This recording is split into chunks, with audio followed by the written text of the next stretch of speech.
liberated for actually Uttama-bhakti activities. I want to have a nice temple worship program with artis and offerings for the deities, very opulent, nice ceremonies with beautiful music and dancing and all of that. So where is all that energy going to come from? That takes time and energy of many people to arrange a nice bhakti program. See?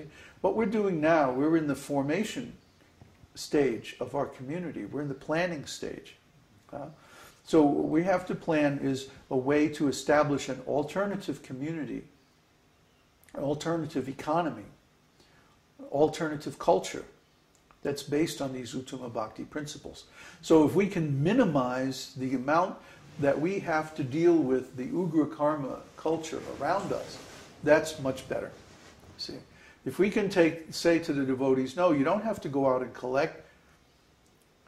All you have to do is turn on this computer in the morning and it automatically makes money. Ka-ching, ka-ching, ka-ching. Okay? Then we can use that money to establish a self-sufficient agricultural community where there's beautiful bhakti ceremonies and activities going on day and night. See? Where there's classes. See, there's so many books, for example. We should be having classes all day long on these different books, because obviously you don't do your homework, even if you're told how to study. So that means we need classes and people acting as teachers and so on to train up the devotees in these different scriptures. But that all takes time and energy.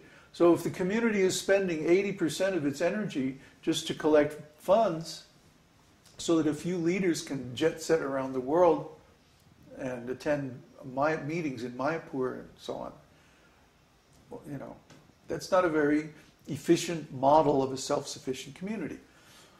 Now then the next thing is, once the capital is raised and the land is bought, and we have enough infrastructure to actually start raising crops, then there's the next step, which the ISKCON and the other devotee organizations have never reached, which is they have to establish an alternative economy within the community. None of the farm communities that I've ever seen have ever reached that stage. They still are basically extensions of the surrounding Ugra karma community, and the devotees still require to have money and stuff like that. We want to replace money, Ugra karma money, with a different kind of money, a different kind of exchange based on the produce of the land. Whatever the land will produce. If we're in the north, we might make it wheat. If we're in a wet country, we might make it rice. If we're here in Chile or Peru, we might make it quinoa, or whatever the ground will produce, whatever is the local staple food. We make that the measurement of human production. It's not that human production or human work is limited to raising grains, but actually raising grains, as we have found in our economic studies, is the most efficient way of turning human labor into energy. The amount of calories that you get from raising grain is the most efficient, or I should put it the other way around. The number of calories that you invest in raising grain yields the highest number of calories of energy of any occupation on the planet. Farming is the most efficient way of engaging human labor.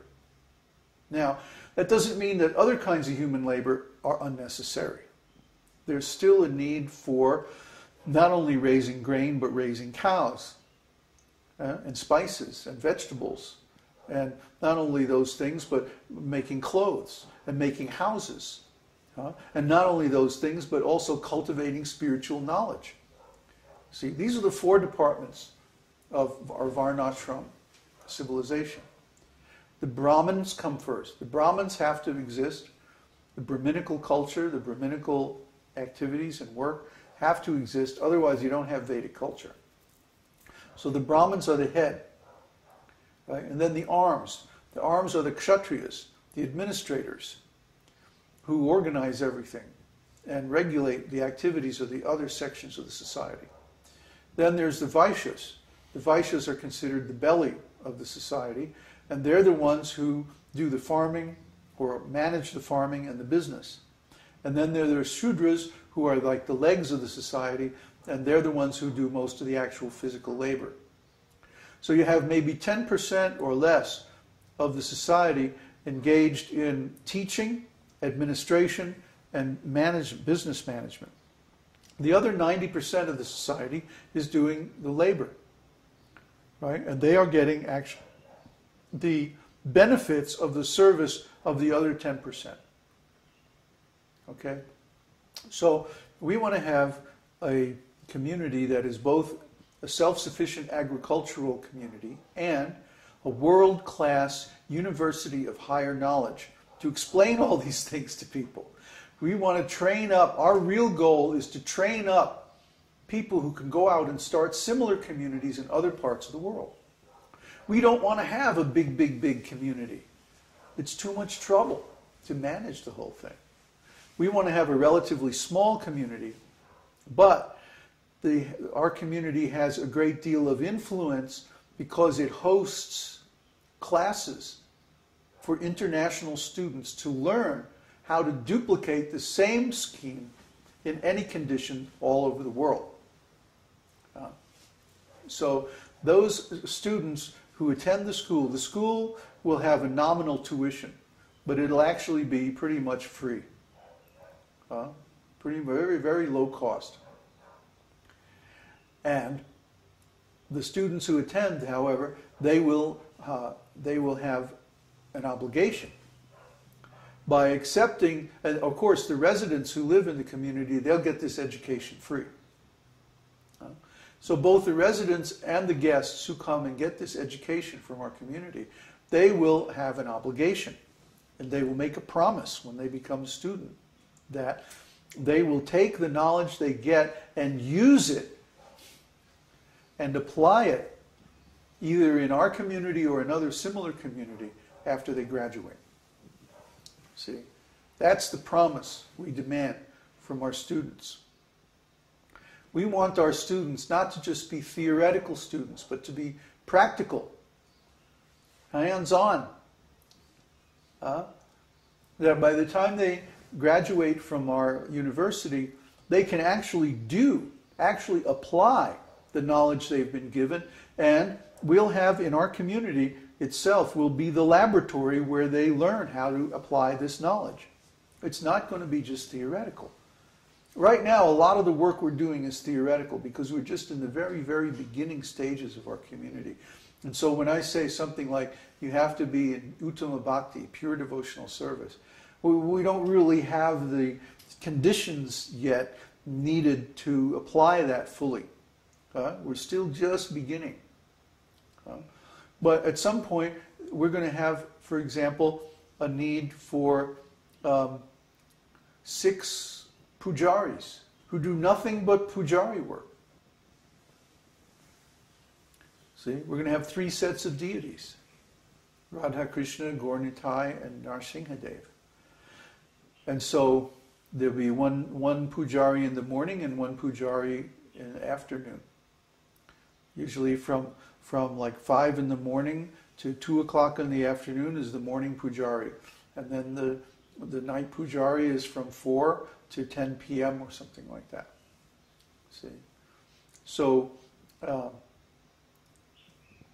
3 sets of deities, 2 pujaris in each, that means 6 pujaris, full time. 6 pujaris. And when they're not engaged in pujari work, they're doing their personal sadhana and studies. So these pujaris will be engaged in pure devotional service.